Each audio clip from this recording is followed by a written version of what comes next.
ಜಾತಿ ಗಣತಿಯನ್ನು ಸ್ವಾಗತ ಮಾಡಿದ್ದಾರೆ ಆದಿಚುಂಚನಗಿರಿಯ ಸ್ವಾಮೀಜಿಗಳು. ಯಾಕಂದರೆ ಜನರ ಒಂದು ಭಾವನೆ ಏನಿದೆ ಅದಕ್ಕೆ ಮಣಿದು ಸರ್ಕಾರ ಮರು ಸಮೀಕ್ಷೆಯನ್ನು ಮಾಡ್ತಾ ಇದೆ.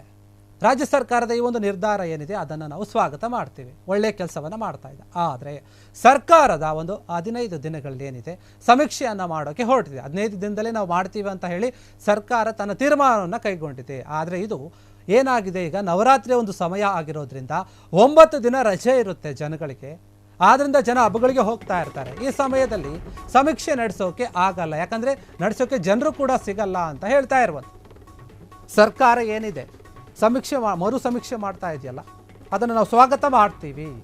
ರಾಜ್ಯ ಸರ್ಕಾರದ ಈ ಒಂದು ನಿರ್ಧಾರವನ್ನು ನಾವು ಸ್ವಾಗತ ಮಾಡ್ತೀವಿ ಅಂತ ಹೇಳಿ ಆದಿಚುಂಚನಗಿರಿಯ ಒಂದು ಸ್ವಾಮೀಜಿಗಳು ಸ್ವಾಗತವನ್ನು ಮಾಡ್ತಾ ಇದ್ದಾರೆ, ಒಪ್ಕೊಳ್ತಾ ಇದ್ದಾರೆ. ಆದರೆ ಸರ್ಕಾರ 15 ದಿನಗಳಲ್ಲಿ ಸಮೀಕ್ಷೆ ಮಾಡೋಕ್ಕೆ ಹೊರಟಿದೆ. ಅದು ಸಾಧ್ಯ ಆಗಲ್ಲ, ಯಾಕಂದರೆ ಈಗ ಹಬ್ಬ ಇದೆ, ನವರಾತ್ರಿಯ ಒಂದು ಸಮಯ ಇದೆ, ದಸರಾ ಹಬ್ಬ ಬರುತ್ತೆ, 9 ದಿನ ರಜೆ ಇರುತ್ತೆ. ಈ ಸಮಯದಲ್ಲಿ ಸಮೀಕ್ಷೆ ನಡೆಸಿದ್ರೆ ಯಾರು ಜನ ಸಿಗಲ್ಲ, ಯಾಕಂದರೆ ಯಾರ್ಯಾರು ಊರಿಗೆ ಹೋಗಿರ್ತಾರೋ ಗೊತ್ತಿಲ್ಲ. ಹೀಗಾಗಿ ಜಾತಿ ಗಣತಿ ಏನಿದೆ ಸಮೀಕ್ಷೆಯನ್ನು ಮುಂದೂಡಬೇಕು. ಒಕ್ಕಲಿಗರ ಸಭೆ ಬಳಿಕ ನಿರ್ಮಲಾನಂದನಾಥ ಸ್ವಾಮೀಜಿ ಏನಿದ್ದಾರೆ ಅವರು ಸರ್ಕಾರಕ್ಕೆ ಸಲಹೆಯನ್ನು ಕೊಟ್ಟಿರುವಂಥದ್ದು ಈ ರೀತಿ, ಜಾತಿ ಗಣತಿಯನ್ನು ಮಾಡಿ, ನೀವು ಬೇಡ ಅನ್ನಲ್ಲ, ನಮಗೂ ಕೂಡ ಇಷ್ಟನೇ. ಜನರ ಭಾವನೆಗೆ ನೀವು ಸ್ಪಂದಿಸ್ತೀರಿ ಅಂದರೆ, ನಿಮ್ಮ ಸರ್ಕಾರ ಸ್ಪಂದಿಸುತ್ತೆ ಅಂದರೆ ನಾವು ಅದನ್ನು ಒಪ್ಕೊಳ್ತೀವಿ. ನಮ್ಮ ಭಾವನೆಗೆ ನೀವು ಮಣಿದು ಮಾಡ್ತಾ ಇದ್ದೀರ ಸಮೀಕ್ಷೆ ಮತ್ತೆ ಅಂದರೆ ಒಪ್ಕೋತೀವಿ. ಆದರೆ ಬರೀ 15 ದಿನದಲ್ಲಿ ಸಾಕಾಗಲ್ಲ. ಈ ಒಂದು ಸಮೀಕ್ಷೆಗೆ ಇನ್ನಷ್ಟು ಸಮಯ ಬೇಕು. ಹಬ್ಬದ ಸಮಯ ಇರೋದ್ರಿಂದ ಬೇರೆ ಬೇರೆ ಊರುಗಳಿಗೆ ಜನ ಹೋಗ್ತಾರೆ, ಜನ ಕೈಗೆ ಸಿಗಲ್ಲ. ಆದ್ದರಿಂದ ನಿಮಗೆ ಸರಿಯಾಗಿ ಒಂದು ಜಾತಿ ಗಣತಿ ಒಂದು ರಿಪೋರ್ಟ್ ಸಿಗಲ್ಲ. ಹೀಗಾಗಿ ನಿಮ್ಮ ಒಂದು ಜಾತಿ ಗಣತಿ ಒಂದು ಸಮೀಕ್ಷೆಯನ್ನು ಮುಂದಕ್ಕೆ ಹಾಕಿ, ಅಥವಾ ಇಲ್ಲಾಂದರೆ ಇನ್ನಷ್ಟು ಜಾಸ್ತಿ ಸಮಯವನ್ನು ಕೊಡಿ ಅಂತ ಹೇಳಿ ಸ್ವಾಮೀಜಿ ನಿರ್ಮಲಾನಂದನಾಥ ಸ್ವಾಮೀಜಿ ಹೇಳಿರುವಂಥದ್ದು. ಆಗಿಲ್ಲ, ಒಂದು 30-40% ಸಮೀಕ್ಷೆ ಆಗಿಲ್ಲ ಎಂಬ ಕೂಗು ಇತ್ತು.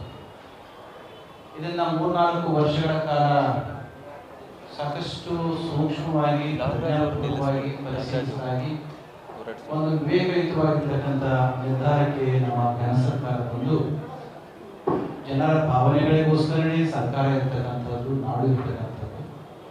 ಆ ಭಾವನೆಗಳನ್ನು ಮೀರಿ ಮಾಡತಕ್ಕಂಥ ಕೆಲಸ ಜನ ವಿರೋಧಿ ಆಗುತ್ತೆ ಅಂತ ಹೇಳಿದ್ರು ತುಂಬಾ ಪ್ರಜ್ಞೆಯಿಂದ ನಮ್ಮ ಕೇಂದ್ರ ಸರ್ಕಾರ ಮತ್ತೊಮ್ಮೆ ಇದನ್ನ ಹೊಸದಾಗಿ ಸಮೀಕ್ಷೆಯನ್ನು ಮಾಡಲಿಕ್ಕೆ ಒಪ್ಪಿಕೊಂಡು ಈಗ ನಿರ್ಧಾರ ಮಾಡಿರ್ತಕ್ಕಂಥದ್ದನ್ನ ಎಲ್ಲರ ಹಾಗೆ ನಾವು ಕೂಡ ತುಂಬ ಹೃದಯದಿಂದ ಪ್ರೀತಿಯಿಂದ ಸ್ವಾಗತ ಮಾಡಿದ್ರೆ ಅದರಲ್ಲಿ 2 ಮಾತಿಲ್ಲ. ಆದರೆ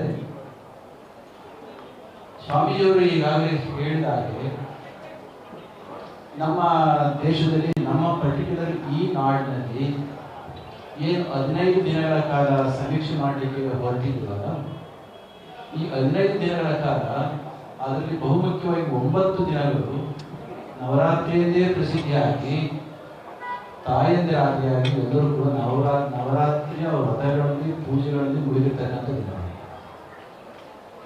ಈ ಭಾಗವೆಷ್ಟು ಕರ್ನಾಟಕದ ಇನ್ನುಳಿದ ಭಾಗದಲ್ಲಿ ಕೂಡ ದೇವಿ ಪುರಾಣವನ್ನು ಎಷ್ಟರ ಮಟ್ಟಿಗೆ ಎಷ್ಟು ಶ್ರದ್ಧೆಯಿಂದ ಆಚರಿಸಿ ಸಾವಿರಾರು ಜನ ಅಲ್ಲಿ ಹೋಗ್ತಾರೆ ಅಂತ ನಮಗೆ ಗೊತ್ತಿಲ್ಲ.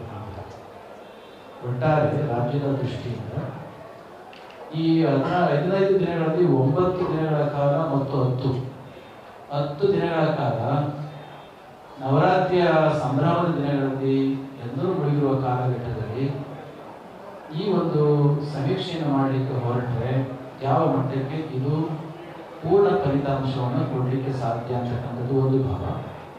ಎರಡನೇದಾಗಿ 15 ದಿನಗಳಲ್ಲಿ 9 ದಿನಗಳ ಕಾಲ ರಜೆ ಇರುತ್ತಿದ್ದ ಕಾರಣಕ್ಕಾಗಿ ಈಗಾಗಲೇ ಸಾಕಷ್ಟು ಜನ ತಾಯಂದಿರು ಕ್ಷಣ ಕ್ಷಣದ ಸುದ್ದಿಗಳಿಗಾಗಿ ಫ್ರೀಡಂ ಟಿವಿ ಸಬ್ಸ್ಕ್ರೈಬ್ ಮಾಡಿ, ಲೈಕ್ ಮಾಡಿ ಹಾಗೂ ಫಾಲೋ ಮಾಡಿ.